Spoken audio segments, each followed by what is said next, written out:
You might think I'm crazy, but I still think there's a chance we're getting black and white Unova remakes this year. Let's break it down. All right, so I'm gonna take you on a journey through Pokemon, leaks, rumors, riddles, and much, much more. And kicking things off, Lutu starts things off saying that they cut some content in Pokemon BDSP, and there's several environments that go completely unused, that are some of which are only in Platinum, and they go on to showcase kind of an event that happens in the Celestic Runes, and it kind of leads us to believe that BDSP, which ultimately was a copy-paste of what the original games were, was supposed to include some Platinum content and some extra stuff, and then I guess they must have scrapped it at the last minute. And there was a lot of kind of discourse and disdain towards ILCA, which was the company that created that game, that they kind of really didn't do anything to go above and beyond. But then we get this huge news reveal that talks about that Pokemon Company is setting up a new subsidiary called Pokemon Works in the same building as ILCA. So it seems that there's a joint venture between these two companies, Pokemon and ILCA, and they're going to be creating kind of this new hybrid studio.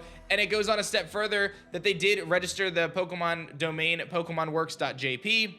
We should be getting that announcement soon, and obviously we've got the announcement of this merger happening, so we're gonna wait kind of for this official kind of confirmation from them. But what this ultimately means is likely a bigger focus on these other games. They're gonna be bringing in their team, Pokemon's team, to work directly with ILCA and perhaps improve overall the kind of the function of these games and how well they succeed. And that ties all the way back, as Soul Silver highlights, and I'm kind of on the bandwagon here for, is that this could most certainly mean that they're going to be announcing another Pokemon game. We know we've got Pokemon Legends ZA coming next year.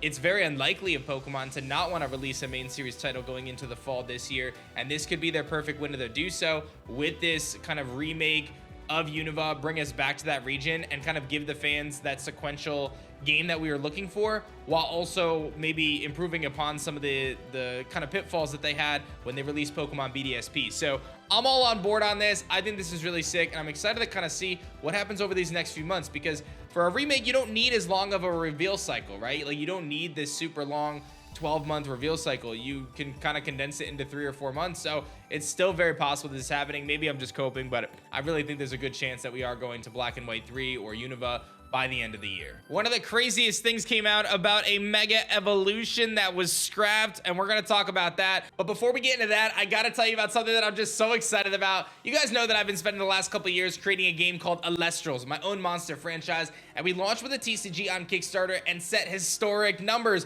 But now we are at our public launch. We are finally doing it. We're hitting up local game stores, we're getting with the community, and people are so stoked about our brand new card quality and improved gameplay. It is phenomenal. So if you guys are interested in my game, you're looking for something to do over the next year while we wait for Legends ZA, Alolans is the place to be. We have an incredible community. We have an amazing game to play. We have a free app that you guys can download, and our store is officially open at shopalolans.com. So head over to discord.gg/Alolans and join our incredible community today. You don't have to just take it from me. We've got tons of awesome feedback and people excited every single day as we are counting down 25 days of reveals. We're revealing new Alolans every single day right now for our second set, Frostfall. There has never been a better time to get involved in Alolans, so check it out. If you've ever liked anything I've done, I'm pouring my heart and soul into Alolans every single day. I'm putting it on the line, man. We're making it happen. I would love it if you checked out my game.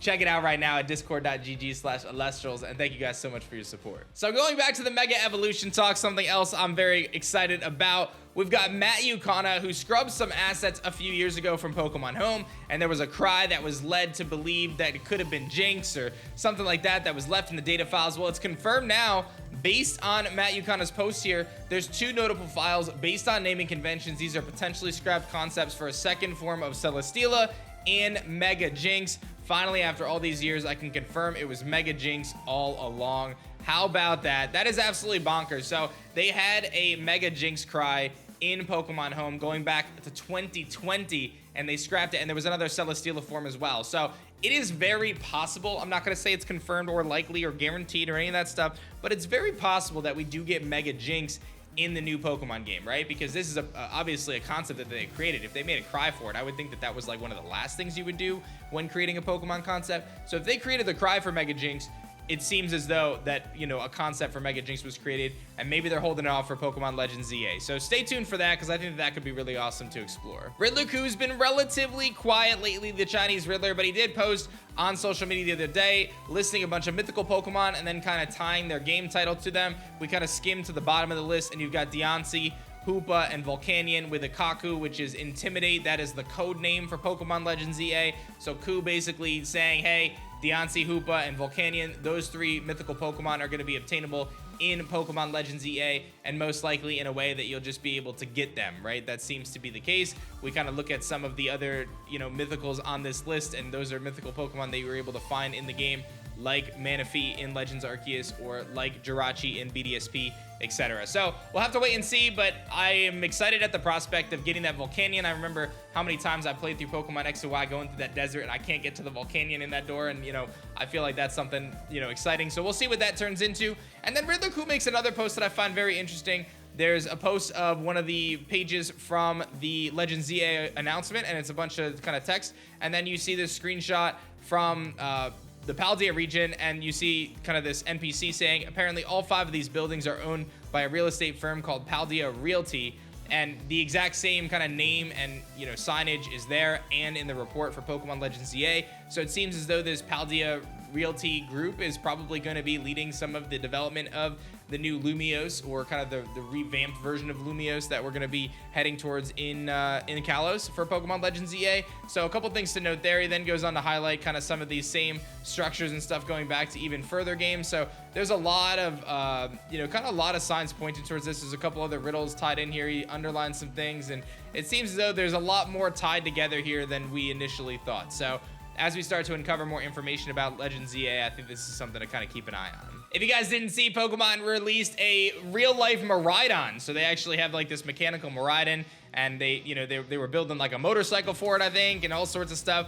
I thought this is pretty cool. Not really, my thing, but it's kind of sick that they did it, right? Like, if I was Pokemon, I'd be doing stuff like this too, right? This is, it's pretty dope. I asked myself too with our team, right? We obviously don't have quite the resources Pokemon does, but when we're doing stuff, I often ask myself, like, is this gonna be fun for us to do? And if the answer is yes, then like we're gonna try to do it, right? So we've done some really cool stuff, like helping people propose with special cards and things like that. So I'm always down to have some fun. I think that's cool that Pokemon is exploring some unique forms of advertising in this context, but also just kind of showing some love to their legendary from the most recent generation. And last but certainly not least for today, I did want to mention that there is going to be translation for Pokemon. It is confirmed that Pokemon into Latin American is confirmed.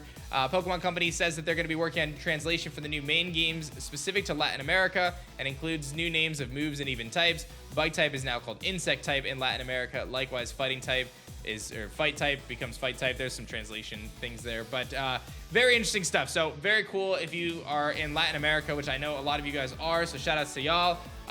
This is cool, right? I think that's got to feel good, that they're recognizing that they have a really big audience there that is interested in their stuff. So super cool stuff there. Always glad to see. I know that there's still some languages that are left out at this point, but hopefully they'll continue to add to that. Don't forget to check out Alestrals, man. We're really building something special, and I'd hate for you to miss out, man. Like I said, you guys know I've been doing this a long time here on YouTube, making content.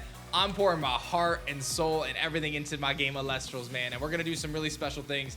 I would love for you to check it out. I would really appreciate it. We've got an incredible card game that's super fun and easy to pick up and share with your friends. We've got our incredible free-to-play mobile app, and we just have an awesome community of people hanging out. So come check it out. Thanks so much for watching, guys. I love y'all, and I'll see you guys soon.